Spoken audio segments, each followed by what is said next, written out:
Hello दोस्तों, कैसे हैं आप सब लोग। उम्मीद करता हूँ आप सब लोग स्वस्थ होंगे, मस्त होंगे, आपकी पढ़ाई अच्छे से चल रही होगी और आप भी अच्छे से पढ़ रहे होंगे। सबसे पहले मैं माफ़ी चाहूँगा कि कुछ निजी कारणों की वजह से मैं पिछले 5-6 दिनों से क्लास अपलोड नहीं कर पाया। तो हम आज से शुरू करते हैं वापस।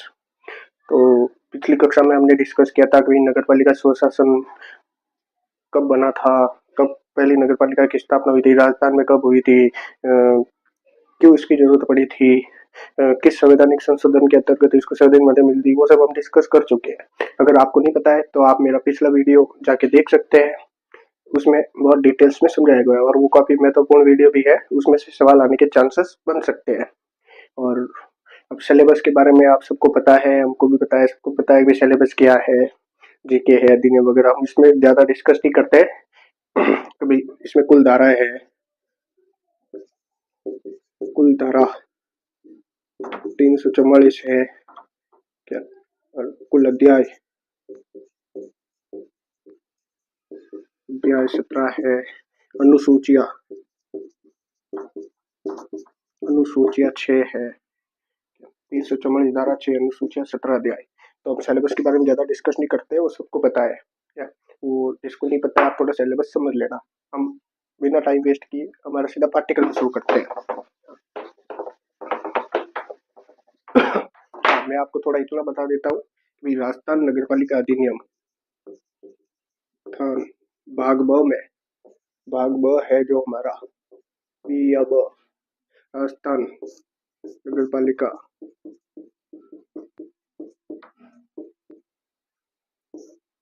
अधिनियम 2009 के साथ हमें एक तो ये पढ़ना है, इसके साथ हमें दो चीज और पढ़नी है। राजस्थान में थोड़ा शॉर्टकट में लिख रहा हूँ, नगर पालिका कार्य संचालन नियम 2009। एक ये भी अधिनियम अलग है, वो हमको पढ़ना है। एक है राजस्थान नगर पालिका समितियों की शक्तियाँ कर्तव्य कार्य नियम 2009, ये भी हमको पढ़ना है। और इसके अलावा एक और है, राजस्थान नगर पालिका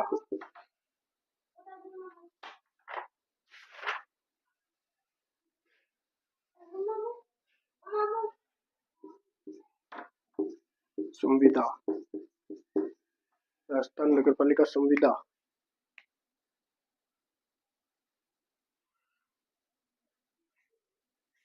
राजस्थान नगर पालिका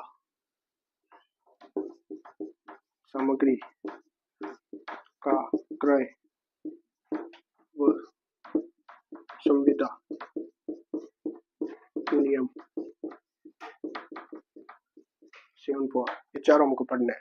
एक तो हमको ये सबसे इम्पोर्टेंट है और एक ये इम्पोर्टेंट है, क्या, एक ये इम्पोर्टेंट है, एक ये इम्पोर्टेंट है, ये दो हमको पढ़ना है। रही इन दोनों की बात, इन दोनों में से पिछले परीक्षा में जो 14 मई 2023 को पेपर हुआ था उसमें दो में सवाल आए थे, लेकिन इन दोनों का 99% मैं आपको इसमें कवर करा दूंगा, क्योंकि ये दोनों अधिनियम, ये 2009 बना, ये भी 2009 बना, ये भी 2009 बना था। तो ये जो दो अधिनियम है वो इसी में से निकले हुए हैं। इसका 99% भाग आपको इस अधिनियम में मिल जाएगा, रास्ता नंबर। तो इस इन दोनों को हमें अलग से पढ़ने की आवश्यकता नहीं है, एक ये पढ़ना है, एक ये पढ़ना है। ये तो छोटा ही है, 5 से 6 पेज का है, वो मैं आपको ये करने के बाद करवा दूंगा। और जिसका जो 1% मैटर है, मतलब 2-4 सवाल है जो अलग बनते हैं, मैं आपको लास्ट में करवा दूंगा। क्या इसमें पढ़ना है, जैसे कि हम देखेंगे कार्य संचालन, वो हमें अधिनियम में मिल जाएगा। समिति की शक्तियाँ कर्तव्य कार्य बेस पे, मतलब नगर पालिका में कई प्रकार की समितियाँ होती है, वो हम पढ़ेंगे धारा 54-55 में, धारा 54-55 में पढ़ेंगे हम समितियों के बारे में। क्या वो मैं आपको इसमें बता दूंगा। तो ये 99% पोर्शन आपका इसमें कवर हो जाएगा। क्या तो उम्मीद करता हूँ आप सबने पिछला वीडियो देखा होगा, और जिसने जिसने नहीं देखा वो एक बार देख ले, बहुत अच्छा वीडियो है और काम का वीडियो, इसमें सवाल आने के चांसेस है। अब हम पढ़ते हैं राजस्थान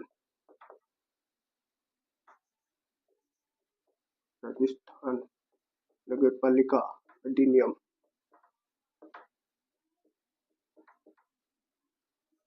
2009। इसकी हम शुरू करते हैं। देखो चेक, इसका हमारे कितने अध्याय लगते हैं? 17 अध्याय। 17 में से हमको केवल 9 पढ़ने हैं। 344 कुल धाराएं हैं, उसमें से हमको सिर्फ 295 पढ़नी है। वो आप सबको सिलेबस पता है, 17 अध्याय में से कौन कौन से पढ़ने वो आप सबको पता है।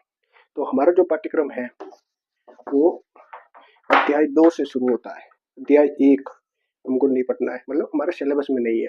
हमारा पाठ्यक्रम अध्याय 2 से शुरू होता है और अध्याय 1 में है धारा 1 और 2 दी हुई है, और अध्याय 2 हमारे पाठ्यक्रम में है, वो हमको पढ़ना है। इसमें से धारा 3 से 50 तक दी हुई है, वो हम आगे विस्तृत चर्चा करेंगे। लेकिन अध्याय 1 हमारे पाठ्यक्रम में नहीं है। अध्याय 1 में धारा 1 और धारा 2 लगती है, लेकिन अध्याय 1 हमारे पाठ्यक्रम में नहीं है, लेकिन हमको पढ़ना है क्योंकि ये इम्पोर्टेंट है।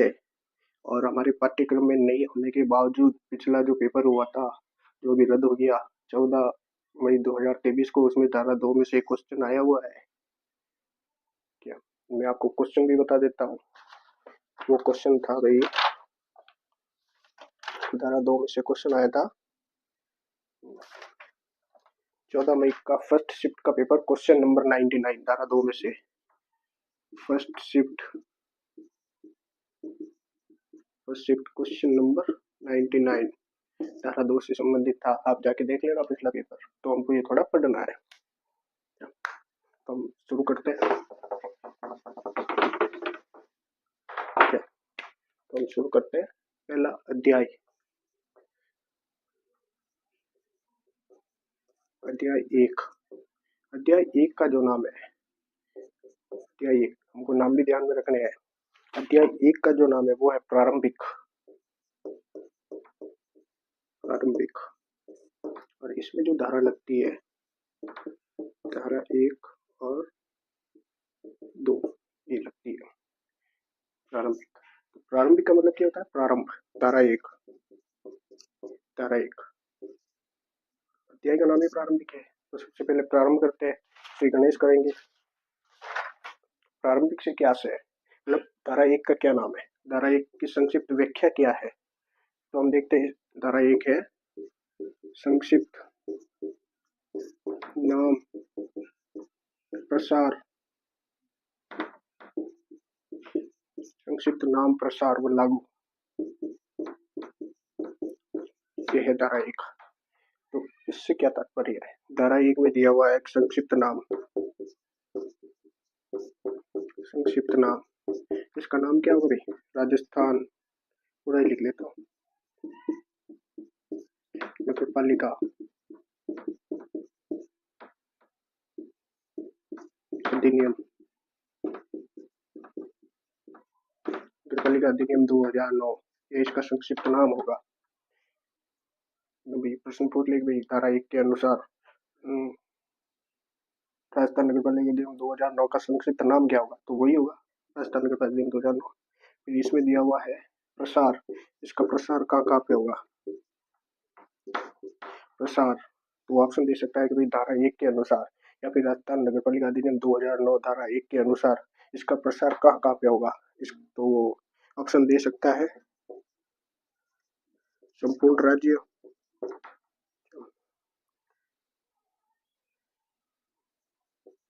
केवल जिला लेवल,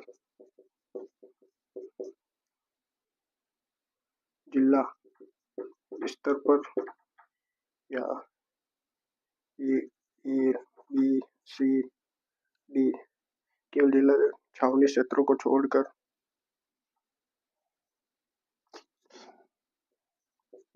छावनी क्षेत्र को छोड़कर, छावनी क्षेत्र को छोड़कर संपूर्ण राजस्थान,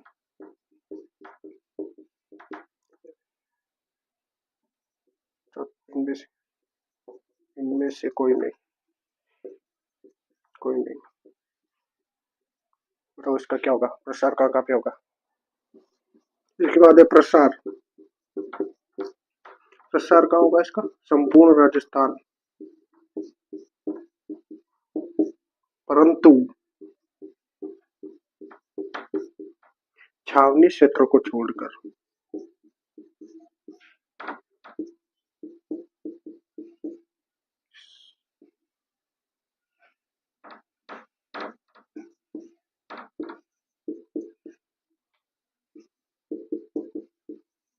छावनी क्षेत्र को छोड़कर।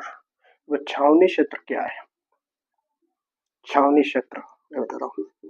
छावनी क्षेत्र से तात्पर्य ऐसे क्षेत्र या ऐसा क्षेत्र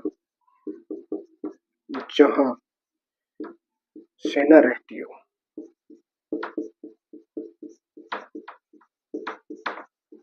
सेना रहती हो या सेना के कैंट एरिया।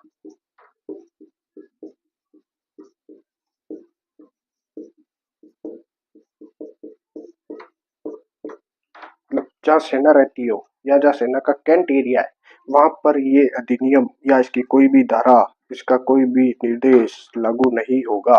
छावनी क्षेत्र को छोड़कर संपूर्ण राजस्थान में होगा।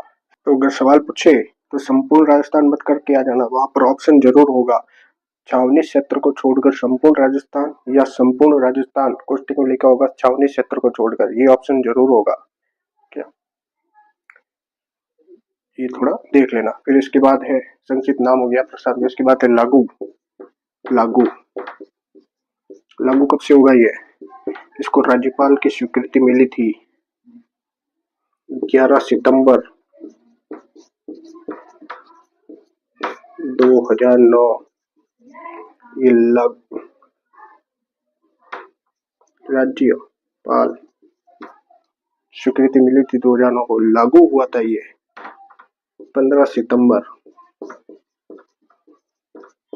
2009। तो वहां पर लागू का ऑप्शन आएगा तो 15 सितंबर 2009। अगर ये लिखा हुआ नहीं आएगा तो इसमें एक धारा, मतलब एक चीज ऐसे लिखी हुई, या तो 15 सितंबर 2000 कब से लागू हुआ था? 15 सितंबर 2009 को। नहीं तो ऐसा लिखा हुआ आएगा जब राज्य सरकार राजपत्र में अधिसूचना पारित करे,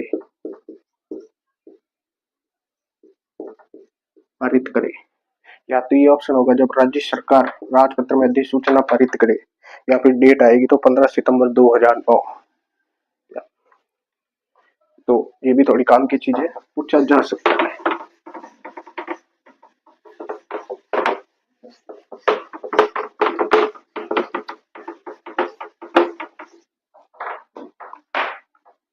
उसके बाद है धारा 2। धारा 2 से क्या तात्पर्य? धारा 2 में कुछ परिभाषाएं दी हुई है। वैसे इतनी पढ़ने की आवश्यकता नहीं है, पिछली बार शायद गलती से कोई एक आध क्वेश्चन दे दिया होगा, वो दिया है, वो भी बहुत सरल दिया हुआ है। क्या अब वो क्वेश्चन क्या था मैं आपको बता देता हूँ। क्या आया था? क्वेश्चन नंबर 99 पे था, फर्स्ट शिफ्ट। फर्स्ट शिफ्ट में क्वेश्चन नंबर 99 पे बहुत सरल क्वेश्चन आया था। तो परिभाषा बहुत लंबा टॉपिक हो जाएगा, मैं आपको क्वेश्चन बता देता हूँ किस प्रकार से वो क्वेश्चन आया था।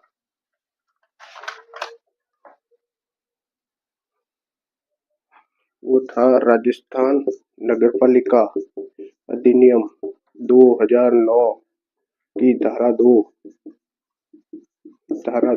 के अनुसार राजस्थान नगरपालिका अधिनियम 2000 धारा 2 की परिभाषा के अनुसार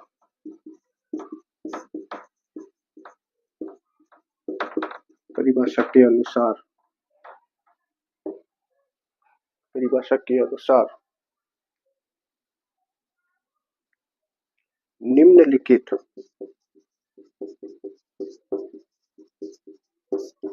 में से कौन नगरपालिका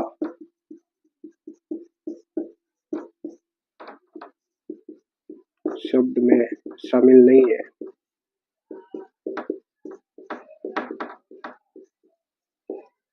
शामिल नहीं है। तो ऑप्शन था ए नंबर पे ऑप्शन था नगर पालिका।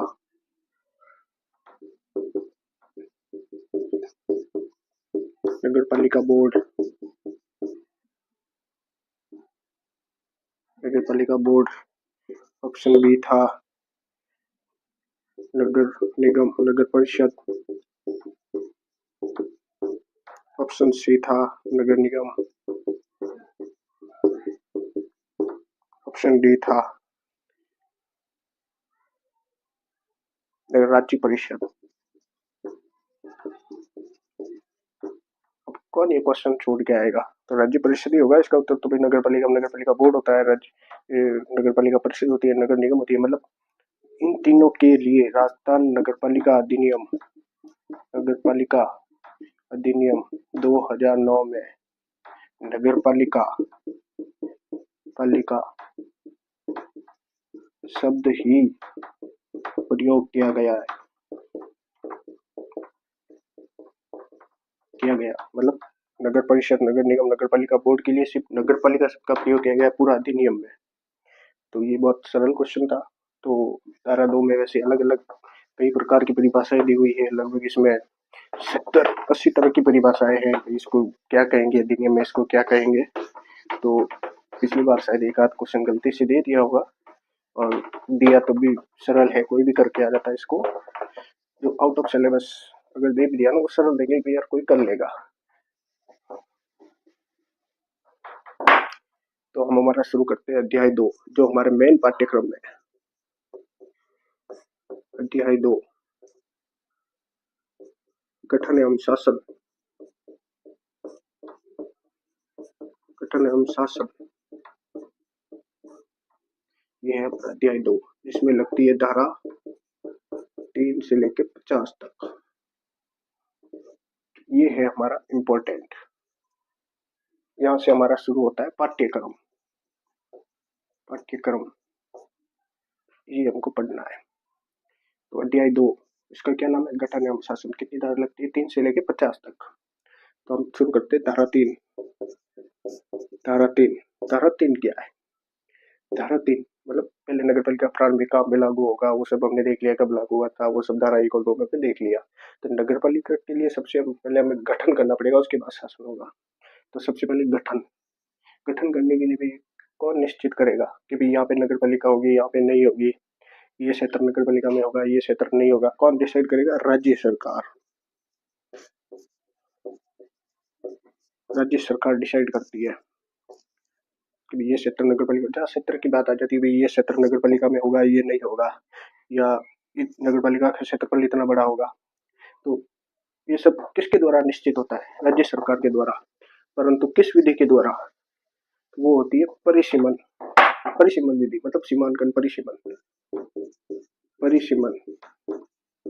तो धारा 3 का क्या नाम है? परिसीमन से क्या तात्पर्य है? तो धारा 3 में हम पढ़ेंगे जैसे कि इसमें पूरे अधिनियम में जो भी काम करेगी वो करेगी राज्य सरकार। एक बात ध्यान रखना, राज्य सरकार करेगी। कैसे करेगी? राजपत्र में अधिसूचना द्वारा।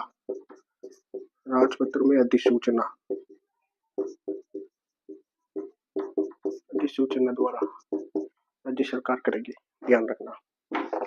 तो राज्य सरकार राजपत्र में अधिसूचना द्वारा कौन कौन से कार्य धारा 3 के अंतर्गत कर सकती है? जैसे कि हम देख सकते हैं, जैसे नगर पालिका है, एक नई नगर पालिका गठित कर सकती है। सबसे पहली बात तो नई नगर पालिका बना सकती है। एक नगर पालिका को 2 भागों में बांट सकती है। ये भी एक नगर पालिका हो गई, ये दूसरी हो गई। 2 नगर पालिका को एक बना सकती है बड़ी। ये एक नगर पालिका है, ये 2 है, इन दोनों को मिला के एक बड़ी नगर पालिका बना दी। ठीक है। और इसकी ये नगर पालिका का क्षेत्र शहरी क्षेत्र है, ये हो गया, ये शहरी क्षेत्र है, ये हो गया ग्रामीण क्षेत्र। तो नगर पालिका सिर्फ शहरी क्षेत्र में लगती है। जिसमें मैं मेरी बात करता हूँ, मेरी जो नगर पालिका लगती है सो सिटी मेहंदी नगरी।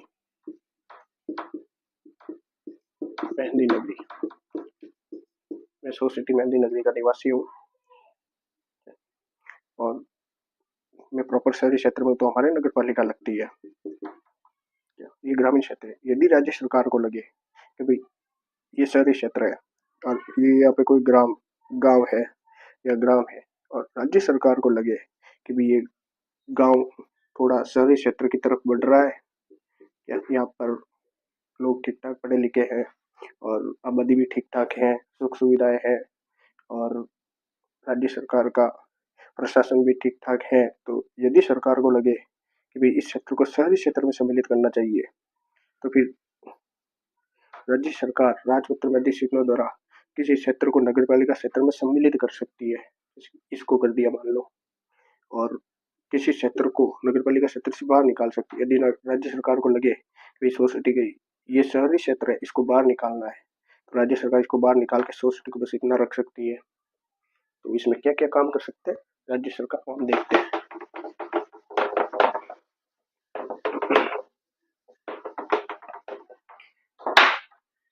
तो इसमें राज्य सरकार कर सकती है, सबसे पहले नई नगर पालिका का गठन कर सकती है।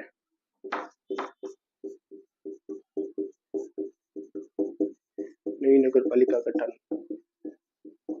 ठीक है, नई नगर पालिका का गठन कर सकती है। उसके बाद किसी नगर पालिका को 2 भागों में बांट सकती है।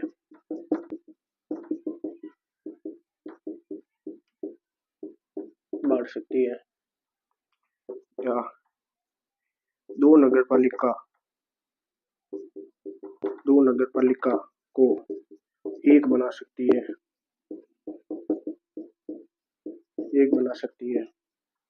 या किसी गांव को नगर पालिका में मिला सकती है,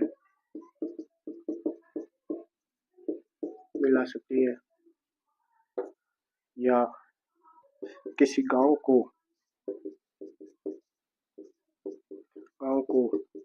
नगर पालिका घोषित कर सकती है।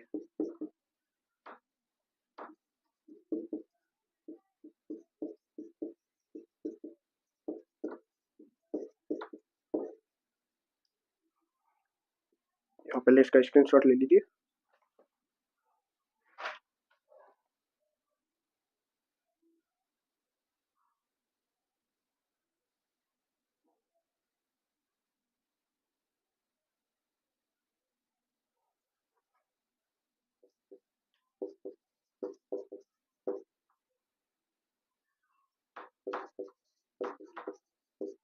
किसी क्षेत्र को नगर पालिका में मिला सकती है,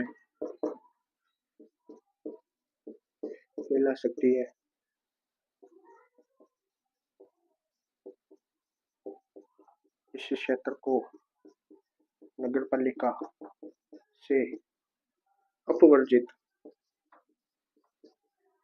मतलब बाहर कर सकती है।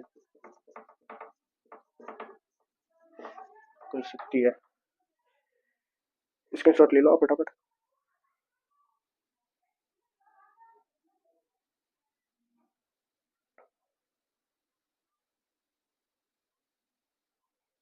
तो हम समझते हैं।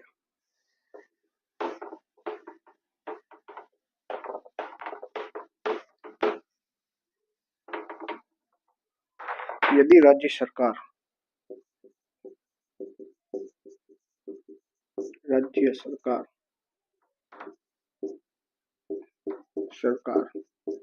किसी क्षेत्र को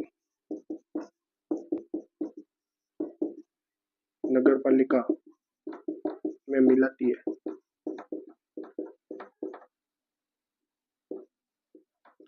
यदि राज्य सरकार, मान लो ये नगर पालिका है, जैसे भी मैंने समझाया था, ये हमारी नगर पालिका है सोजत सिटी।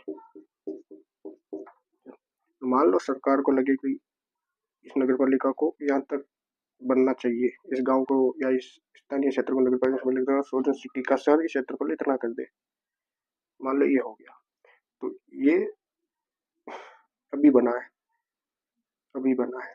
ठीक है, ये है।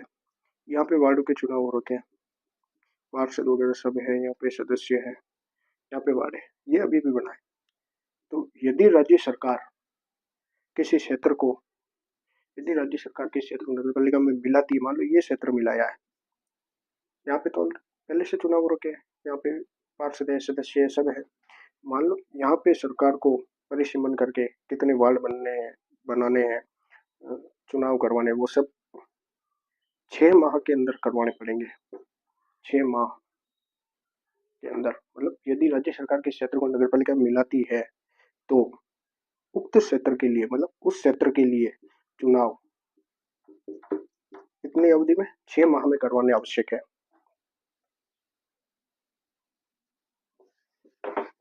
समझ रहा है? ये सरकार, ये सवाल आ सकता है।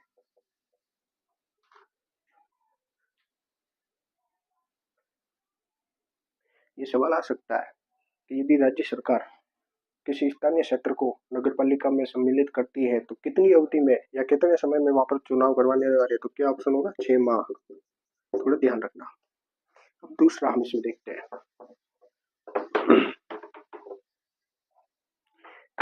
ये तो हो गई मिलाने की बात, तो राज्य सरकार बाहर भी तो निकाल सकती है। यदि राज्य सरकार किसी क्षेत्र को नगर पालिका सीमा से अपवर्जित करती है, अपवर्जित का तात्पर्य होता है बाहर करती है, तो क्या होगा देखते हैं। मान लो ये नगर पालिका क्षेत्र है, ये ग्रामीण यहाँ पे है, नहीं यहाँ पे है नगर पालिका। राज्य सरकार को लेकर इस क्षेत्र को बाहर करना चाहिए और नगर पालिका हमारी यहाँ तक सीमित हो गई। ये अब हमारी ये नगर पालिका हो गई। तो इसमें भी तो वार्ड होंगे ना, जितने यहाँ पर भी वार्ड है, तो पहले शहरी क्षेत्र था तो यहाँ पर भी तो वार्ड होंगे, तो यदि राज्य सरकार किसी क्षेत्र को नगर पालिका सीमा से बाहर करती है तो उस क्षेत्र के वार्ड के सदस्यों को भी हटाया जाएगा।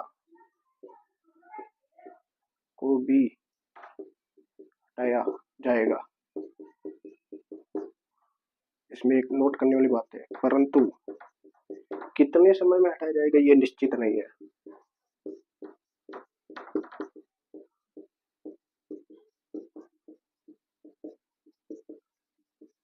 हटाया जाएगा निश्चित नहीं।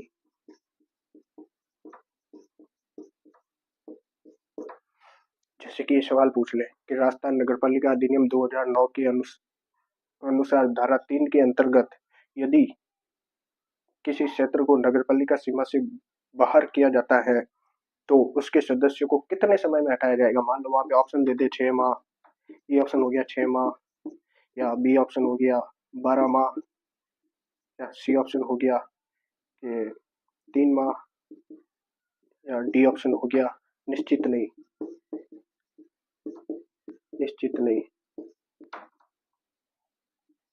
तो मानव की प्रवृत्ति है कि भाई वो लिखे हुए शब्दों को ऐसे, जो मतलब समय के आधार पर जो प्रश्न आते हैं वो लिखी हुई चीजों को नहीं देखता है। वो या तो 6 माह करके आएगा, या 12 माह करके आएगा, 3 माह करके आएगा। बहुत कम लोग होंगे जो ये ऑप्शन करके आएंगे कि निश्चित नहीं है। तो इसका ऑप्शन ये होगा डी, निश्चित नहीं है कितने समय में हटाया जाएगा।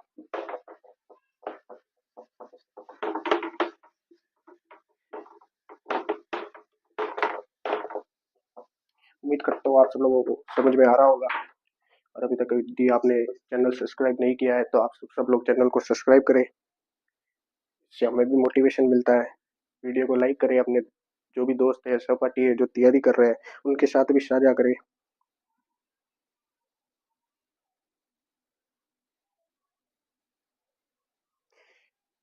और एक और है, यदि दो नगर पालिका को एक किया जाता है,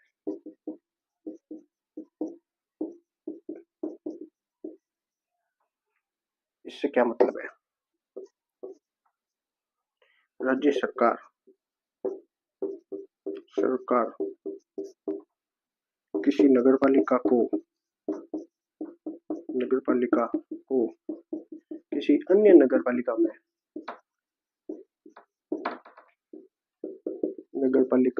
में मिला सकती है।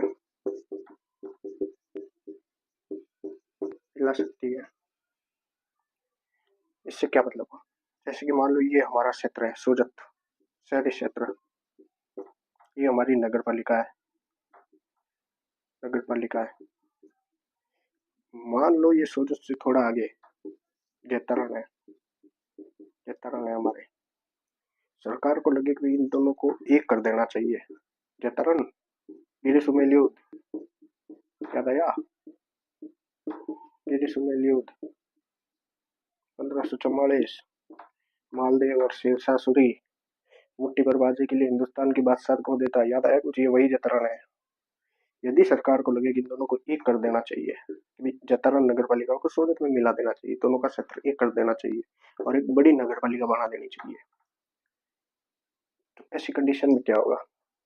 ऐसी कंडीशन देखो, यहाँ पे पहले नगर पालिका थी, यहाँ पे भी नगर पालिका थी। मान लो इस नगर पालिका को इसमें मिलाया तो ये तो जाहिर सी बात है, यहाँ पे नगर पालिका थी, यहाँ पे नगर पालिका थी, तो नगर पालिका में कौन होता है? अध्यक्ष, उपाध्यक्ष, और सदस्य। तो ये कि यहाँ पे भी होंगे अध्यक्ष, उपाध्यक्ष और सदस्य, ये कि यहाँ पे भी होंगे। यदि मान लो इस नगर पालिका इसमें मिलाया जाता है तो इसके अध्यक्ष, उपाध्यक्ष और सदस्य क्या होंगे इसमें? भाई दो अध्यक्ष तो हो नहीं सकते, यहाँ पे ऑलरेडी अध्यक्ष है, पहले से अध्यक्ष है, उपाध्यक्ष है, तो इस नगर पालिका के अध्यक्ष, उपाध्यक्ष, सदस्य इस नगर पालिका में यदि मिला देते हैं तो क्या होंगे इसमें?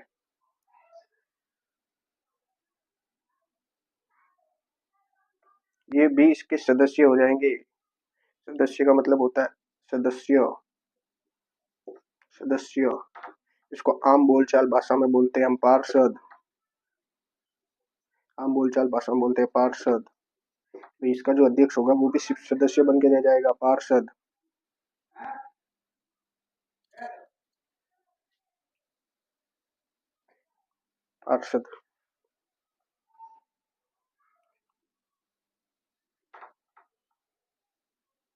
तो ऐसे सवाल बन सकता है, थोड़ा ध्यान रखिएगा। इसमें एक कंडीशन और है, किसी अन्य नगर पालिका में मिला ही जाता है,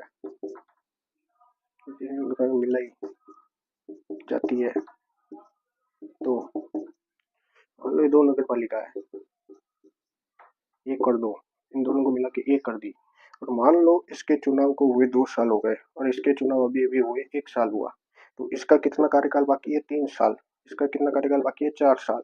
मान लो इस नगर पालिका को इसमें मिला लिया, ये दोनों एक हो गई, इसको इसमें मिला लिया, तो इसका जो 4 साल कार्यकाल बचा है वो 3 साल हो जाएगा। मतलब यदि राज्य सरकार किसी नगर पालिका को किसी अन्य नगर पालिका में मिलाती है तो उसका कार्यकाल, उसका किसका, जिस नगर पालिका को मिलाई गई है उसके बराबर, किसके बराबर? जिसमें मिलाई गई के समकक्ष या बराबर हो जाएगा। मान लो एक नगर पालिका का कार्यकाल 3 साल बचा है और एक का कार्यकाल 4 साल बचा है, मान लो ये इसमें मिलाई जाती है तो इसका भी कार्यकाल 3 साल हो जाएगा, 4 से घट के 3 हो जाएगा। 3 साल बाद इसमें भी चुनाव करानी पड़ेगी, और मान लो इस नगर पालिका को इसमें मिलाया जाता तो इसका कार्यकाल 3 से बढ़कर 4 साल हो जाता।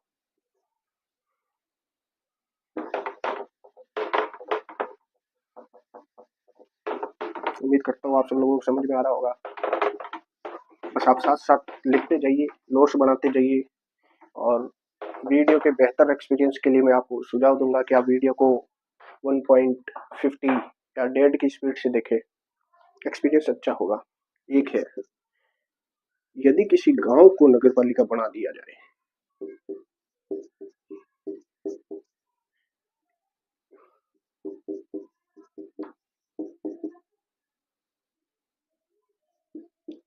नगर पालिका, पहले हम थोड़ा अलग देख ले, यदि किसी गांव को नगर पालिका में मिला दिया जाए, मिला दिया या शामिल कर दिया जाए,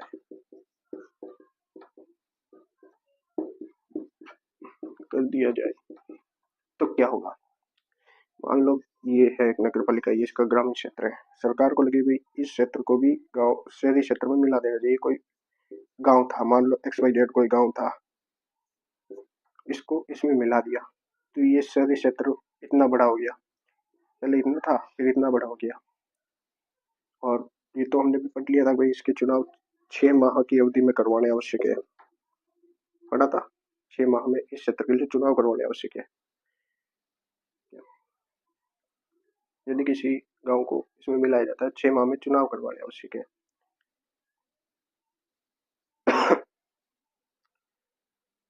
एक मिनट, फोन आ रहा है।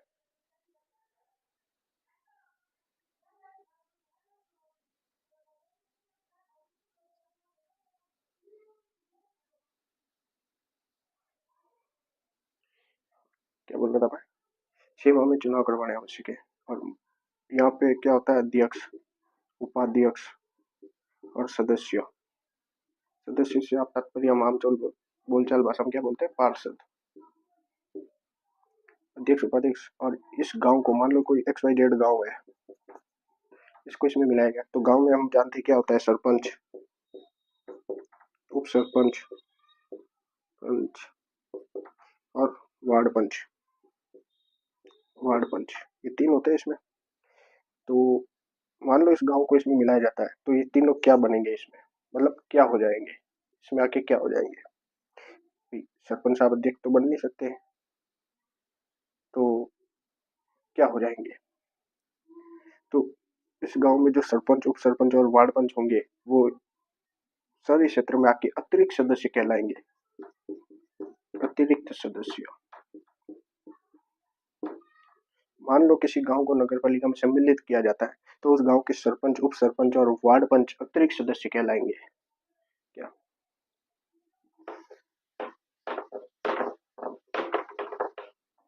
और यदि किसी गांव को नगर पालिका तो मिलाना था, यदि किसी गांव को नगर पालिका घोषित कर दिया जाए,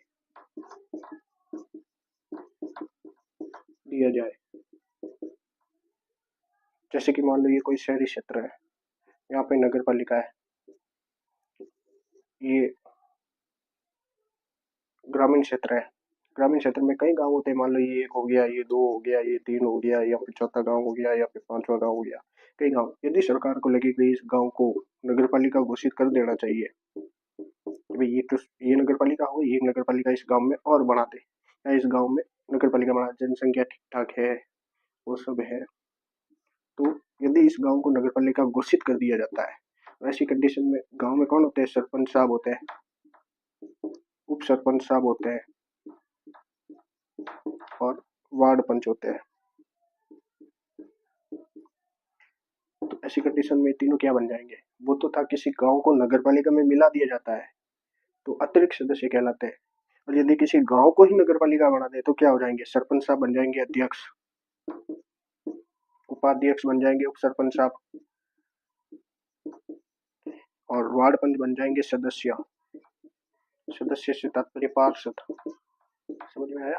कंफ्यूज मत होगा दोनों में। वो होता है किसी गांव को नगर पालिका क्षेत्र में मिलाना, शामिल करना, और ये है किसी गांव को नगर पालिका ही घोषित कर देना। दोनों की कंडीशन अलग अलग है। राज्य सरकार किसी भी गांव को नगर पालिका घोषित कर सकती है। तो ऐसी कंडीशन में क्या होगा, जब किसी गांव को नगर पालिका घोषित किया जाए तो ऐसी कंडीशन में ऐसा गांव गांव नहीं रहेगा, गांव नहीं रहेगा, ऐसा गांव गांव नहीं रहेगा। क्यों? क्योंकि वो गांव अब नगर पालिका बनने की अग्रसर है, वो अब गांव नहीं रहा है, वो शहरीकरण की ओर बढ़ रहा है। तो ऐसा गांव गांव नहीं रहेगा क्योंकि वो नगर पालिका बन गया है। और हम देखते हैं गांव में राजस्थान पंचायती राज अधिनियम नियम 1994 राजस्थान पंचायती राज अधिनियम 1994 के अंतर्गत शासन होता है गाँव में। तो वहाँ पर ग्राम पंचायतें होती है। ग्राम पंचायतों में सरपंच होते हैं, उप सरपंच होते हैं, वार्ड पंच होते हैं, ये सब होते हैं। मतलब कुल मिला के राजस्थान पंचायती राज अधिनियम 1994 वहाँ पे कार्य करता है। तो जब ऐसा गांव गांव नहीं रहेगा, जब किसी गांव को नगर पालिका घोषित कर दिया जाता है और गांव में स्थापित पंचायत कार्य करना बंद कर देगी। गांव में स्थापित पंचायत कार्य करना बंद कर देगी,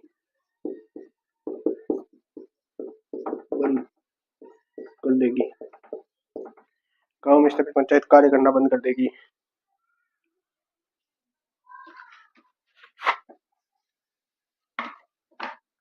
पंचायत कार्य बंद कर देगी। राजस्थान पंचायती राज अधिनियम 1994 प्रभावी नहीं रहेगा,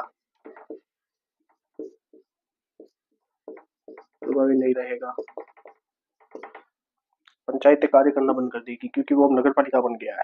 तो वो गांव है नहीं, वहां पर ग्राम पंचायत नहीं रहेगी, वहां पर नगर पालिका होगी। ग्राम पंचायत नगर पालिका बन गई तो पंचायत कार्य करना बंद कर देगी। राजस्थान पंचायती राज अधिनियम 1994 के अंतर्गत जो गाँव में ग्राम पंचायतें स्थापित होती थी, वहाँ पे सरपंच, उप सरपंच, वार्ड पंच हुआ करते थे, तो नगर पालिका बन गई। वहां पर अब पूर्ण रूप से राजस्थान नगर पालिका अधिनियम 2009 लागू होगा। तो पंचायती राज अधिनियम वहां पर प्रभाव नहीं रहेगा, निष्क्रिय हो जाएगा। और इसके इसके किसके राजस्थान पंचायती राज अधिनियम 1994 के कोई भी आदेश या निर्देश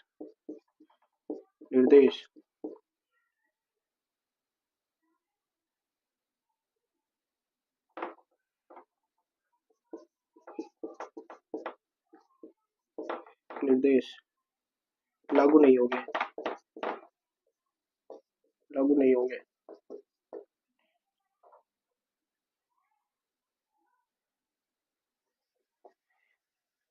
उम्मीद करता हूँ आपको समझ में आया होगा। कुल मिला के वहां पर पंचायती राज अधिनियम की स्थान पर राजस्थान नगर पालिका अधिनियम के प्रावधान लागू होंगे। और इसमें एक और है, यदि कोई विनिर्माणशाला भांडागार का मतलब होता है गोदाम, गोदाम या भांडागार, विनिर्माणशाला भांडागार,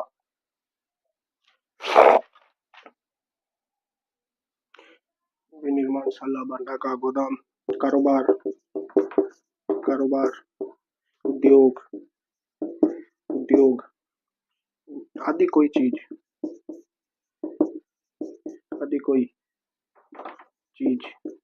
मतलब विनिर्माणशाला, भांडागार, गोदाम, उद्योग, इससे क्या तात्पर्य, मतलब आर्थिक महत्व की कोई चीज,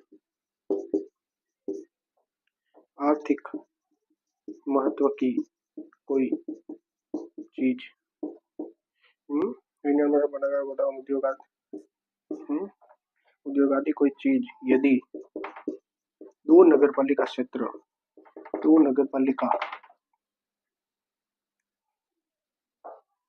आर्थिक महत्व की दो नगर पालिका क्षेत्र में स्थापित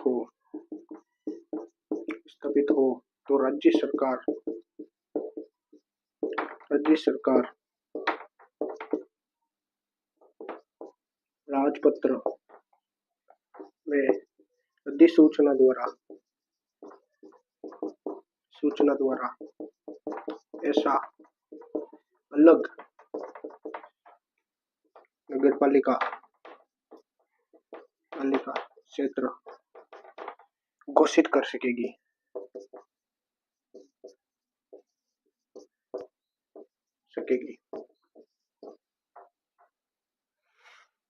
क्या समझ में नहीं आया कि ये सब करके छोड़ दिया, भी समझाते हैं। यदि कोई विनिर्माणशाला, भांडागार या गोदाम हो गया, कारोबार हो गया, उद्योग हो गया, मतलब विनिर्माणशाला, भांडागार, कारोबार, उद्योग, या इन सबसे तात्पर्य आर्थिक महत्व की कोई चीज जिससे राज्य सरकार को ज्यादा फायदा हो, उद्योग आदि कोई चीज दूर नगर पालिका क्षेत्र में स्थापित हो, जैसे कि मान लो एक ये नगर पालिका क्षेत्र है ए और एक ये है बी, मान लो इसके बीच में कोई फैक्ट्री है, कोई उद्योग है, कुछ भी हो, एक्स वाई जेड कुछ भी हो, इनके बीच में है, दो राज्यों में दो नगर पालिका के दो क्षेत्रों में स्थापित हो, यहाँ पे भी आ रहे यहाँ पे भी आ रहे, और ये दोनों आपस में लड़ रहे हैं कि इस पे मेरा अधिकार है, ये बोल रहा है इस पे मेरा अधिकार है, तो राज्य सरकार के वे क्यों लड़ी जाते हैं कि आप लड़ो मत, मैं इसको अलग नगर पालिका बना देता हूँ, मतलब मैं नहीं, राज्य सरकार बोले कि आप दोनों लड़ो मत, मैं इस क्षेत्र को ही अलग नगर पालिका बना देता हूँ, ये ना तुम्हारे अंडर में आएगी ना इसके अंडर में आएगी, ये खुद एक नई नगर पालिका होगी। तो स्थापित हो तो राज्य सरकार राजपत्र में अधिसूचना द्वारा ऐसा अलग नगर पालिका क्षेत्र घोषित कर दे। कुल मिला के इसका इनडायरेक्ट मतलब ये है कि नई नगर पालिका स्थापित की जा सकती है, नई नगर पालिका स्थापित की जा सकती है।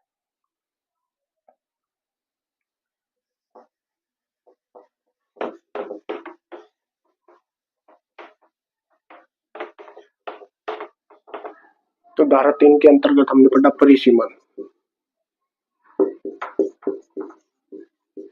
परिसीमन इसका इनडायरेक्ट मतलब यही हुआ कि सरकार कोई नई नगर पालिका बना सकती है, एक नगर पालिका को दो भागों में बांट सकती है, दो नगर पालिका को एक बना सकती है, किसी गांव को नगर पालिका घोषित कर सकती है, जो कुछ भी है, मतलब नगर पालिकाओं के परिसीमन के बारे में, इसको कम करना है, घटाना है, ये क्षेत्र मिलाना है, रद्द करना है, नगर पालिका को हटाना है, मिलाना है, सब धारा 3 के अंतर्गत होगा। तो धारा 3 के अंतर्गत ये सब होगा तो वहां पर सीमाएं भी तो चेंज होगी, यदि किसी नगर पालिका क्षेत्र को बाहर निकल जाता है तो सीमा चेंज होगी, मिलाया जाता है तो नगर सीमा चेंज होगी, किसी गांव को नगर पालिका घोषित किया जाए तो सीमा चेंज होगी। और तो इन सबसे संबंधित जो खर्चा आएगा इसके बारे में हम थोड़ा देखते हैं। जैसे कि हम किसी शहर में जाते हैं तो वहां पर देखते हैं ना, जैसे कि हम सो सिटी में रहते हैं, मैं सो सिटी का रहने वाला हूँ, मेहंदी नगरी, तो आप जैसे ही सो सिटी में एंटर करोगे तो आपको होर्डिंग दिखेगा रोड पे कि मेहंदी नगरी सो सिटी में आपका हार्दिक स्वागत है। जब बाहर जाओगे तो वापस लिखा हुआ होर्डिंग मिलेगा कि धन्यवाद, पुनः पधारे। तो ऐसे हम होर्डिंग देखते हैं, सीमा चिन्ह देखते हैं, फिर देखते हैं कि कोई होर्डिंग लगा है कि सीमा समाप्त, सीमा समाप्त, सोजत सीमा समाप्त क्या, और दूसरी जगह एक और जगह होर्डिंग लिखा हुआ होता है सोजत सीमा प्रारंभ। ऐसे ऐसे हम देखते हैं, हर क्षेत्र में आपको देखने को मिलेगी। तो इन सबसे संबंधित जो खर्चा आता है, जैसे नगर पालिका के सीमांकन, सीमा चिन्हों,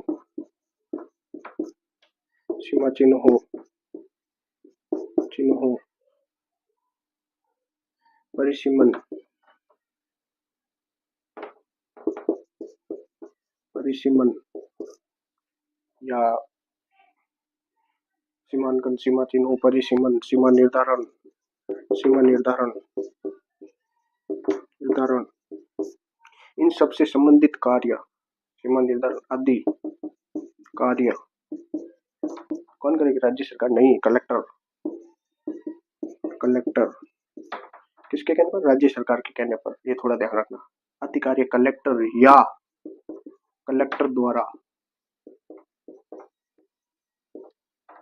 कलेक्टर द्वारा प्राधिकृत, प्राधिकृत कोई अधिकारी, कोई अधिकारी करेगा। क्या तात्पर्य हुआ? जैसे कि मान लो मैंने अब जो बढ़ाया होर्डिंग लगाने है वो लगाने, इस क्षेत्र में ये सीमा आएगी, इस नगर पालिका में यहाँ तक सीमा है, फिर वो दूसरी नगर पालिका की सीमा, इन सबका निर्धारण कौन करेगा? कलेक्टर या कलेक्टर द्वारा प्राधिकृत कोई अधिकारी। प्राधिकृत अधिकारी से क्या तात्पर्य है? मान लो कलेक्टर साहब बोलेगा आज मेरे जाने का मन नहीं है, या मान लो सूरत नगर पालिका क्षेत्र है, इसमें कोई और नगर पालिका मिलाई जाती है, या कोई सीमा निर्धारण करना है, सीमांकन करना है, सीमा चिन्हों का निर्धारण करना है, जो कुछ भी करना है कलेक्टर साहब करेंगे। कलेक्टर साहब बोल रहे यार आज मेरा जाने का मन नहीं है, या कलेक्टर साहब बोल रहे आज मैं दूसरी मीटिंग में जा रहा हूँ, तो कलेक्टर द्वारा प्राधिकृत कोई अधिकारी, तो कलेक्टर साहब सोजत के एसडीएम को किसी को भी प्राधिकृत कर सकते हो। मैं बस उदाहरण दे रहा हूँ। सोजत एसडीएम को बोल दिया कि आप जाओ, आप जाओ, आप जाओ, जो कार्य है वो करो और इसकी रिपोर्ट मुझे सौंप देना। आप किसको? कलेक्टर साहब को। इसकी रिपोर्ट मुझे सौंप देना। तो एसडीएम साहब वहां पर उस वक्त एसडीएम नहीं होंगे, कलेक्टर द्वारा प्राधिकृत अधिकारी होंगे वो। या जो कुछ भी कार्य करना है या तो कलेक्टर करेंगे या कलेक्टर द्वारा प्राधिकृत कोई अधिकारी करेगा। या